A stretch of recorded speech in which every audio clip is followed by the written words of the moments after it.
Good afternoon, everyone. Welcome back to Team Armstrong's podcast, located here in beautiful Indian Wells, California.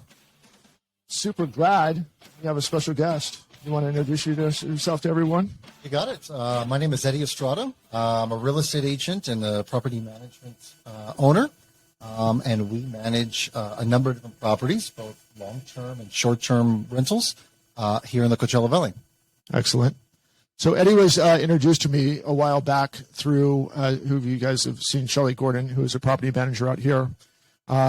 Eddy's in charge, actually heading up this organization. Can't get those words out the right way. Heading out this organization actually is to help give better awareness of the financial impact, the positive financial impact of vacation rentals here in La Quinta, California. Agreed. So go ahead and kind of give us a little background of where you came from. Sure. We already got your name on this stuff. What are you doing and how you got involved with this organization and the benefits behind it. You got it. Well, the name of the organization that I'm a board member of and been someone who's been connected with for quite some time. The name of the organization is called VRON. It's Vacation Rental Owners and Neighbors. It's really an organization that kind of tries to bring together the community in allowing and protecting property rights for owners and neighbors. We are very big proponents of allowing tourists to basically come and vacation in some of these amazing properties and amazing communities that we have all over the Coachella Valley. But we believe in doing it responsibly. We don't believe in what's typically understood as, young teenagers coming to party at a house. Yeah. That is such a minimal amount of what actually occurs when it comes to vacation rentals, whether it's short-term or even long-term. So we believe in protecting property rights. We believe in generating income for communities. And doing it respectfully and doing it in the right way for everyone involved. Yeah, see, I think that's a big thing for a lot of people to understand is the financial impact side of it is what we really want to understand. There's I think there was kind of maybe a little bit of a black eye because of the Coachellas and the stagecoaches that got in there, the people come and rented that all vacation rentals are, I come in for the weekend, I have these $20,000 parties and half the neighborhood's filled up with these unwanted cars, and that's not really the case. That's such a minuscule percentage of that type of clientele that you guys normally deal with.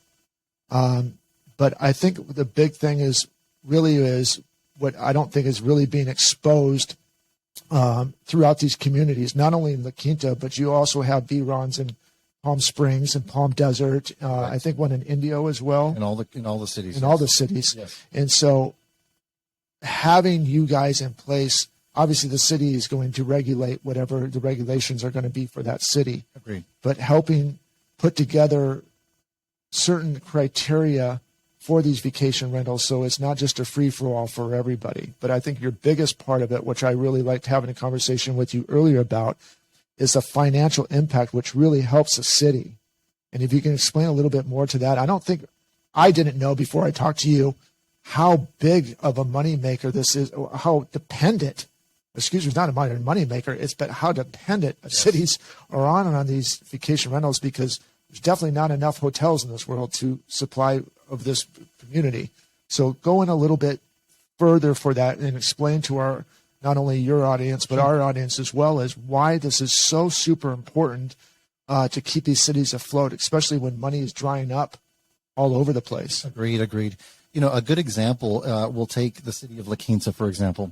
The city of La Quinta really doesn't have many avenues to be able to generate money for the city. Mm-hmm. The city wants to pave new roads. They want to build new parks. They want to be able to have programs for homeless and others for their education, for sheriffs and firefighters.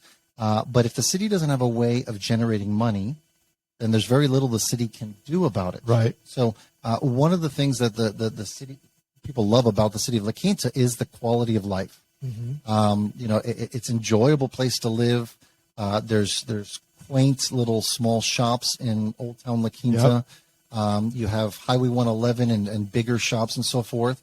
and it's a great mix of residential neighborhoods, commercial neighborhoods, and everything in between. But if the city doesn't have money to be able to fund certain programs or to be able to keep that quality of life, the city can be in real trouble. Right. So every vacation rental, or I should say short-term vacation rentals, we pay a tax of 11% of every rental that comes through our doors. Okay. That money goes to the city, and annually that's almost over $7 million for the city to be able to fund a lot of different programs. I'm going to stop you right there, Eddie. Yep. So $7 million, is that a good year or a bad year? Or just kind of, is that kind of your median? That's about the median. That's about the average. Yeah. Which is a lot of money. Which is a lot of money, Yeah. especially for a small city like Absolutely. La Quinta. And so, when people start thinking about a short-term vacation rental is nothing but a party house. Right. What's unfortunate is that's 1% of the vacation rentals. Right. So, is every big dog a dog that bites? No, not necessarily. Right. So the ability for short-term vacation rentals, not only to allow people to travel to La Quinta, to go and spend money on the golf courses, spend money at all the restaurants, spend money at Costco or Target or any of the other stores that are there, and all the other activities is hugely important, because if there are local owners that own the pizza shop there in La Quinta, Yep. and their business dries up by half, and the city loses $7 million, it's kind of a ripple effect that's going to happen all throughout the city. And something else that's interesting, last tennis tournament, actually talking about here in Indian Wells. Sure. And I personally don't remember the name, but there were two tennis players. There was a British tennis player, and then another tennis player that was in the finals. Okay.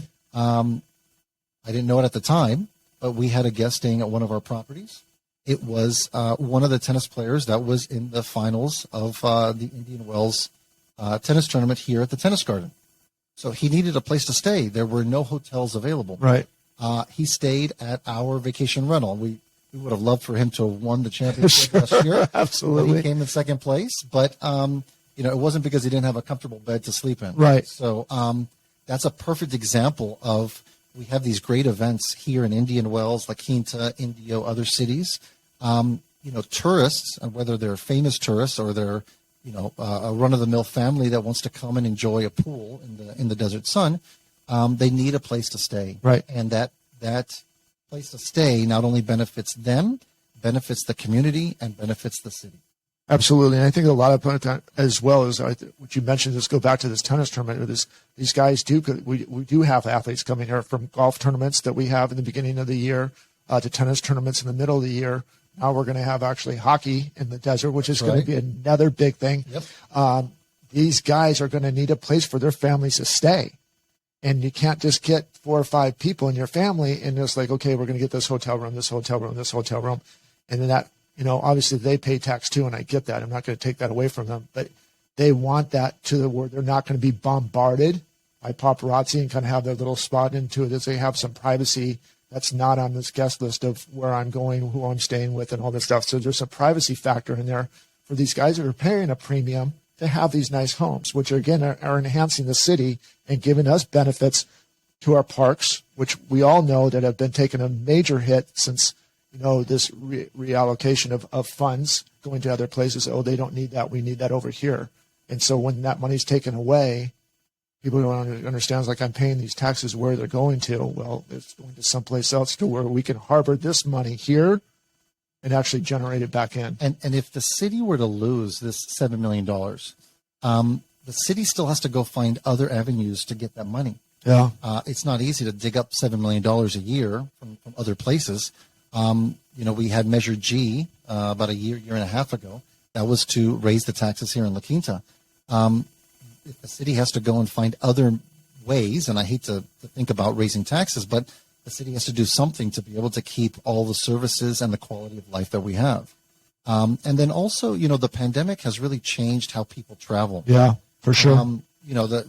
Whether it's somebody famous or even just a family, sometimes they want a private space and they feel a little bit more comfortable with something that has been thoroughly cleaned, and they feel much safer from going through a very large hotel or public space that has had a lot of people go through it, Right. From a health perspective. Yep. So that's another reason why it's also very important. Yeah, and most of these properties, and you brought up another factor too, is for a lot of those people that don't know, most of the investors that have come here and bought these properties for a short-term rental or for a lease or for a 30-day rental, which they are now, is they all carry some sort of property management that go through everything and make sure that everything's in top shape and that it's not just being left and abandoned. I think that's probably another fear for a lot of these places. Like, oh, these guys, the owner's not even present. They actually have a team behind them, which you do. Yes. That you do some property management. So when someone checks out, you go through, make sure all the bedding's done and check all the dishes are done. There's no garbage lying around. Their yard's taken care of. The plants are being watered. It's a business on top of a business. And you did another big thing. And I'm sorry for cutting you off. I don't want to lose my thought. Sure. I'm getting older, so my thoughts go out real quick. We don't have this revenue come in. The only other option, which we've seen over, and no fault to Palm Springs, but Palm Springs actually has one of the highest tax bases in the desert, almost about 1.5 over everybody else. They had to because they don't have any money, so the only other way you can do it, so whatever. So I'm going to go back to this and not go off on that tangent, but is losing this money just makes La Quinta a more expensive place to stay, unfortunately, because you do have to raise taxes to generate that loss. It's $7 million on such a small economy. That's a big impact. And a lot of people don't think about that part. Yeah, and what you're mentioning, you talked about all the things that go into a vacation rental, right? Whether it's a gardener, a pool service, a cleaning service, all those things. If those people start to lose their jobs, then they have to rely more heavily for financial support from the city or from local economies, and that's another burden that happens. But you talked about something interesting when it comes to vacation rentals. A lot of people, we've always thought about having a vacation rental open house, right? Because it's not just a house where you open the door and someone comes to stay. We have replaced all of the air conditioning units in the desert. Really important. We have a tremendous amount of technology that's in the properties. Yeah. So we have security cameras. We have noise devices to make sure that the noise level is not too high and that we can respect our neighbors. We have pool automation equipment.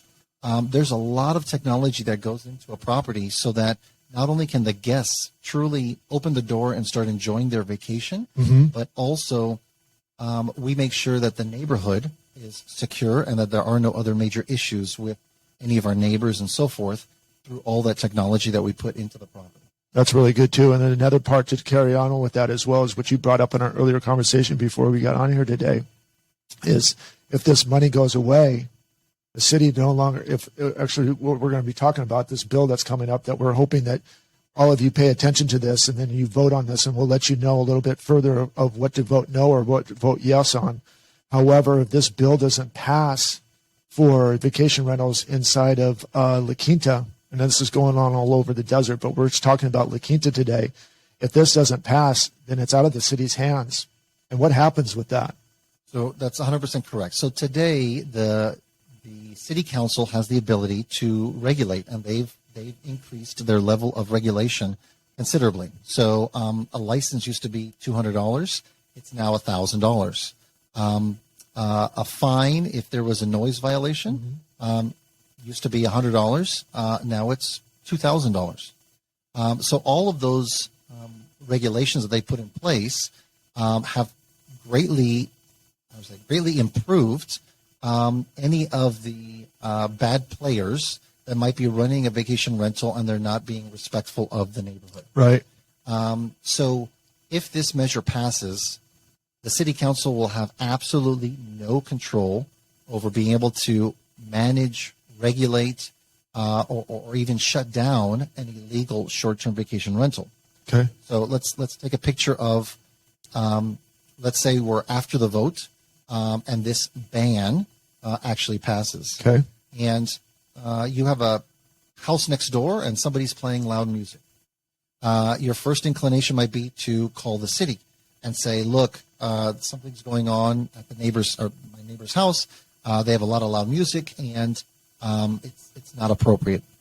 The city is going to say, unfortunately, all of the money, $7 million of the program that we had with code compliance officers that we could easily call and drive out to that property and address the issue, they will be gone. Yeah. So when somebody says, oh, if we go ahead and we do a complete ban on short-term vacation rentals, now we will eliminate all the problems. Well, no, you're not going to be able to eliminate those people that are not still following the rules and regulations of the city. And that happens everywhere. People jaywalk, people speed down the streets. It would be as if we don't have any more policemen monitoring the streets or things like that. So doing a complete ban on vacation rentals is really not the solution. Right. Unfortunately, it's actually going to cause more issues down the road instead of having your city council continue to formulate regulations that make it best for the community and allows them to address any potential issues that come up. I think that's a big deal too, because there needs to be regulation in there, because you will have a couple of those bad apples that try to get away with stuff. That's right. And if there's nothing for them to follow up on, it's a free for all. And we've seen that with other things. And when they deregulated some stuff, mayhem happens. Agreed. Mayhem happens, and it's really unfortunate because there are those ones that are following the rules and they feel like, oh, gosh darn it. So I think that's a big deal is to keep that regulation in there. Again, that's the best part about it, because you talked about something a while back, and maybe I missed this while we were talking today, but talk about the number of complaints back in the beginning of the pandemic. I think that's what you talked about to what we got recently. Yeah. So a lot of this really started when the pandemic hit. People from Los Angeles, San Diego, and other places, got tired of sitting in their home, especially in greater Los Angeles area. We were restricted that we weren't really allowed to leave our homes. And so what did people do? They said, well, if I'm going to go work somewhere, I'm going to work, instead of working out of my house, I'd rather go work somewhere where there's a pool, a golf course, and I can still be outside, even with the pandemic, and still enjoy my life as I work. Right. So what happened was people started traveling. People started traveling and booking properties, whether it was for a weekend just to get out of their house for 2 days, or whether it was a week or a month. And when the pandemic hit, where we would have normally been renting at an occupancy level of maybe 50%. Right. Just about every vacation rental that was here in La Quinta, for example, was renting at 100%. I mean, there were people saying, just give me 12 hours out of my house to go do something else. I mean, they would have wanted anything. So what ended up happening, and it's tough, but there were so many people traveling to the Coachella Valley to get out of their own homes that for local residents, it was overwhelming. Yeah. And I completely understand it. It was overwhelming. But those times are gone now. Travel is not like it was during the pandemic. And so now, where during the pandemic there were some 170 or so complaints in a given month. Yeah.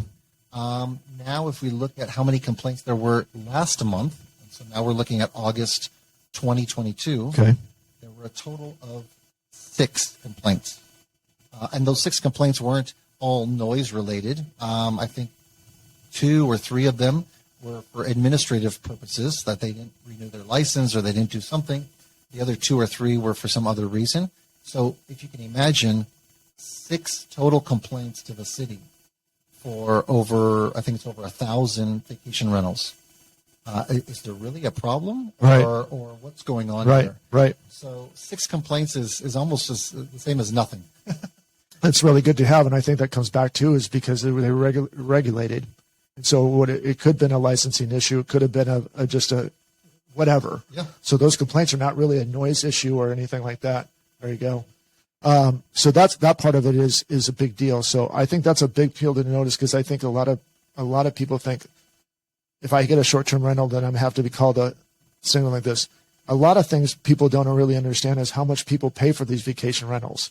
And so they're paying a premium. And so you're getting that higher end renter. This is not someone that's just paying $100 a night. These are typically $450 to $700 a night to stay in these homes, depending on what the home has. Sure. That's a lot of money. It's a lot of money.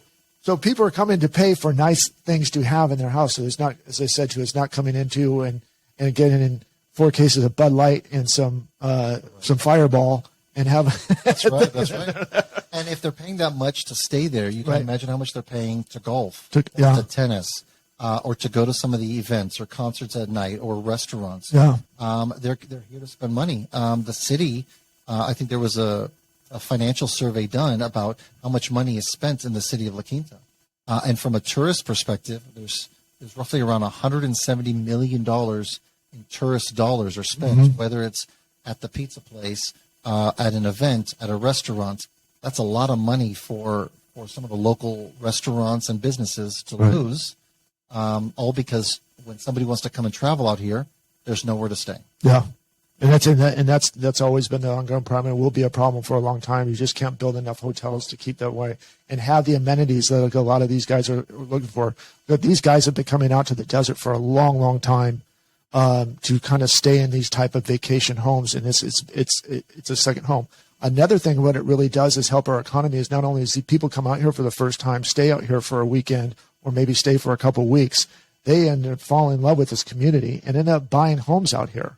Right. Which is great because that brings a new business out here and continues business instead of a sporadic business. It helps these restaurants stay open all day around all these other businesses around here. So the ripple effect not having this is much greater. I don't know if I said that right. The ripple effect not having this is much greater than I think I'm trying to say. It's going to be extremely detrimental to the community. And funny enough, if you start looking in the history books of where and how La Quinta was put on the map, right, it really kind of started with the La Quinta Resort and Club. The history of La Quinta is based on tourism. Yes, that's how La Quinta became a city. That's how Old Town was started. That if people came to stay at the La Quinta Resort, and then they needed places to eat, and restaurants started showing up in Old Town. And then from there, La Quinta, like you said, people started identifying how much they love the area. Yep. They started buying homes. People started building more homes. And the origination of the city of La Quinta is all based on tourism. Now, I will say this, too, to keep on with that stuff, is let's talk about the biggest revival that I've seen in this desert, and maybe you agree with me or don't agree. That cove had a black eye for a long time. La Quinta Cove, for those of you who don't know, it is one of the most beautiful settings because it sits back off of 50th, and you go back into the Southern Chocolate Mountains, and it's spectacular up there if you're a hiker or a biker or just want to get some. But it got lost for many years. It got lost, and it was such a big thing. I mean, that's kind of where it started out back in that cove, and people kind of moved out of this. That vacation rental business really brought revival in there. Guys came back, took a $200,000 home and made it a $700,000 home because of the revamped this. Houses that didn't have pools all of a sudden got pools. And so really what it did, it helped everybody's property values tremendously that came in there. And it's not the same cove that I saw 4 years ago. Agreed. And it's because of these great people that have come in here and bought these homes and revived them to use vacation rentals. So again, as not only do these guys come in, and I know that some people are like, oh, you just come in and flip it and leave. No, these guys are coming in and helping build your home value. So your biggest investment of your home keeps going up. Every home that these guys buy now, not everyone's going to come in and be a vacation rental owner. We understand that, but it does for those people that come use it as a secondary or a primary. Know that your investment is protected because of the value that these guys are putting into it. And it's not just a one-time thing. It usually happens with these vacation rental owners. It's about every 2 years to 3 years revamp because they have to get to the next trend, right, to get the new owners. I always tell people that, if you're a resident in La Quinta and one day eventually you may want to sell your property. And there's really 3 types of people that are probably going to buy your property. Right. One is a person's going to buy it because they want to permanently live in the city of La Quinta. 2, it might be somebody who wants to buy it as a second home, someone who lives somewhere else but wants to travel half the year or part of the year to La Quinta and enjoy the weather and everything else. And the third part is a potential investor that might, revamp the house like you're talking about, put a lot of money into it. And if they put a lot of money into it, your house next door is going to look even more attractive one day when you want to go sell your property. Absolutely. So if vacation rentals are completely banned in the city of La Quinta, you're taking away a third of potential buyers for your property eventually when you sell. Yep. And it's hard because I think people look at it at the minute right now and say, well, I don't want somebody partying at my neighbor's house, and so maybe I should vote yes to ban short-term vacation rentals. But you're not going to realize the ripple effect, like you mentioned, right, not only for them currently, their possible job that is in the city of La Quinta, other commercial businesses, and then eventually down the road when they go to sell their property, all of that will be impacted because of that one decision. And another thing, too, is what people don't understand. Well, most people understand, but if you didn't understand this point of it is if you come in and you're a bad renter, you're not coming back. That property owner is not going to bring you back at all. Because when you bring like, hey, I rented last year, and you look down and like, this guy got 2 complaints over here, and he probably, he ate up his security deposit, which are not small. So I'm going to say no, because that's a problem. Another thing that we're having a problem of finding rentals. And so if you mess up, you're definitely not coming back next year. So we can regulate where a hotel will just go and let anybody come in, because as long as you pay, you're not. So vacation owners, vacation property managers, that's another part of regulation. We're going to give you the best possible client that will live next door to you for a couple days, a week, 2 months, 3 months, whatever that may be. So it's not just, hey, just come in and I don't care what you do every time that you come in here. We want the best of the best. And if you're not going to be the best of the best, then you can go stay someplace else. Agreed. And not only are these properties rated on their performance, right, but we also rate those guests. Yeah. So, we work directly with some of the big companies, Airbnb, VRBO, HomeAway, to make sure that those guests that cannot be respectful don't come back. Yeah. We don't want them back at our property. We don't want them back in anywhere in the Coachella Valley if they cannot be respectful of the property they're renting and of the neighborhood that they're staying in. Uber for vacation rentals. That's it. That's right. I love it. Hey, man, I know that we're a little bit long-winded today, and I know that you got a lot on your plate. Sure. I want you to come back, because I think that we just kind of scratched the surface on this, and I know that we'll have some viewers on here. If you have any questions here, I want to share this with you guys real quick on here. If you are looking for...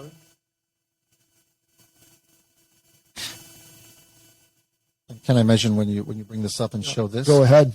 So to everybody who's out there, just so that you're aware, coming up in November is Measure A. And Measure A is looking to completely ban all short-term rentals. Okay. That will drastically impact the city, remove any ability for your own voted city council to have any control over any of this.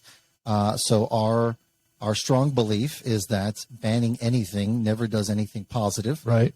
We strongly believe in voting no on Measure A in order to allow us to keep on, and the city council to keep on regulating short-term vacation rentals and keeping the quality of life that we have in the city of La Quinta. Vote no on Measure A. Vote no on Measure A. Vote no on Measure A. Don't forget that, guys. I know, because we're going to get a lot of stuff on the ballot this year. This is super, super important. Not only for the city of La Quinta, but for our valley. Losing $7 million, I don't care how you cut it up. It's crucial. This is a big deal. That's one of the reasons why we brought him in today. As I've told you on other podcasts, is we are about building community by building communities. This is an important community that he's overseeing with this, and I'm grateful for Eddy coming in today. He's got a ton on his plate coming up now and through November. You have a good mixture coming up. I know that space is super limited. We do. But if you are a La Quinta resident, what do you have coming up that they can go to? I believe the date's September 21st at Tequila's Bar and Grill. It's a mixture not only to find out more information, but to get involved in this community and, in essence, kind of save the community. Yeah. So that's what it's about. So as I said, you guys, up on the screen is here. You see it's a website. Feel free to go to this website. Feel free to call us with any questions. I'm going to be tagging him into our social media. I'm also going to be tagging this website. Share this, guys. This is super important.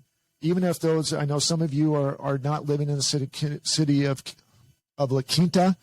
However, if you have friends or family living in the city of La Quinta, if you have friends or family that are living in any part of town, they're going through the same issue with short-term rentals. Correct. It's a big deal. Just imagine $7 million is just in a smaller town of La Quinta. Imagine on the bigger cities that we have in this valley, how much that takes away. We're getting less and less state funding. It's going to other spots. And so it's time to, which I told you guys a couple of weeks ago, is it's time that we have to take care of us. And so if we're going to call this a mini revival, that's right. It's a mini revival. I'm all in. I know that you guys are all in. I know Eddie's all in. So let's go out and tackle this thing, man. I appreciate you coming out today. Thanks, guys, until the next time, we really appreciate your support. Most of all, stay safe and God bless, guys. Have a great day, and we'll talk to you soon.